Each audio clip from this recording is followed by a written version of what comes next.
माथि आउन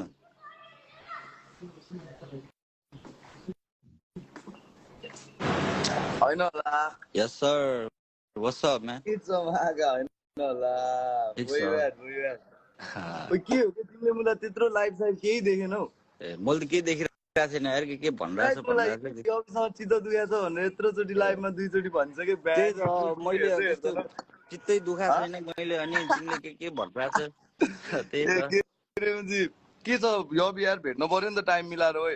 ठिक छ त्यही अहिले बिजी भइरहेछ त्यही म एकचोटि भेटेरै कुरा गर्छु सोचिरहेको थिएँ एकचोटि भेटेर कुरा गरौँ न त्यही त कहाँ हो तिमी चितवनमा हो म त चितवनमा हो हैन घरमा यहीँ काठमाडौँ हो ए ल ल यसो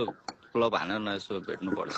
ल यसो पर्सनलमा मलाई मेसेज गर्छु तिमीलाई भेटौँ न मिलाएर है फिचर रनमा हिँडिरहेको छु कि यस्तो अभि त्यही त तिमीलाई पनि यस्तो अब यहाँ सुन न तिमीले पनि अब हुन्छ नि त मलाई आएर चाहिँ ब्रो यस्तो मलाई नराम्रो लागिरहेछ भनेर पर्सनली तिमीले भने अलग कुरा हुन्थ्यो कि होइन एकदम ठिक कुरा हो हुन्छ नि लाइभमा आएर के यताउता होइन मलाई पनि नराम्रो लाग्यो चित्त दुख्यो भन्नु मात्र हो नि त बुझेन हल्का अब यस्तो कि तिमीलाई भन्न अलिकति अप्ठ्यारो भयो कि अब यो इगो भन्ने कुरा एकदमै फकटप छ क्या राजा बुझेन इगो भन्ने कुराले मुझे सब डुबाउँछ क्या राजा बुझेन अब सबै यहाँ सुन न ग्याङ सबको इगो छ के सबको आफ्नो सेल्फ रेस्पेक्ट छ म पनि मुझे मान्छे नै हो नि त राजा अलिअलि त भइहाल्छ नि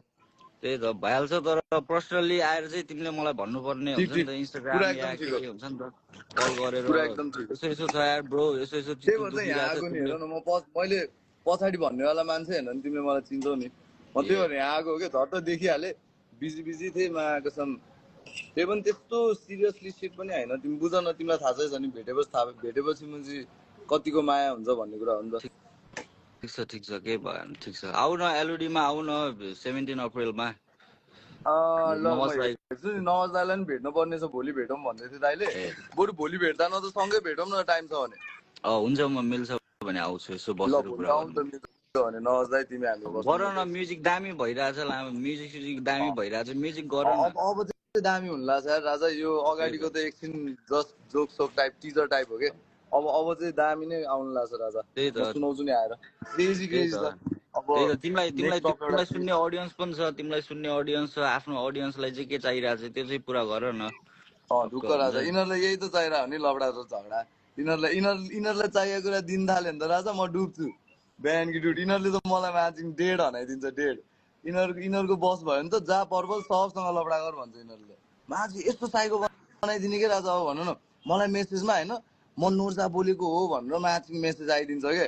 वाइल्ड साइको मेसेज के मलाई थाहा छ कि त्यो बोलेको होइन भनेर तर उल्काउनलाई के ब्रो यहाँ सुन न त्यो दायाँ बायाँ मलाई के मतलब भएन होइन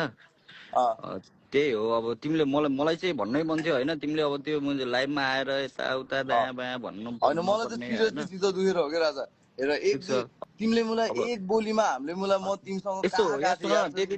त्यति बेला पनि हुन्छ नि त केटाहरूले नै मलाई हुन्छ नि त ग्वालाले मलाई ल फिचर गरौँ न त भनेर ग्वालाले भनेको हो कि मैले आएर हुन्छ नि त म फिचर गर्छु तिमीहरूसँग भन्ने खालको कुरा पनि भएको होइन त्यति बेला होइन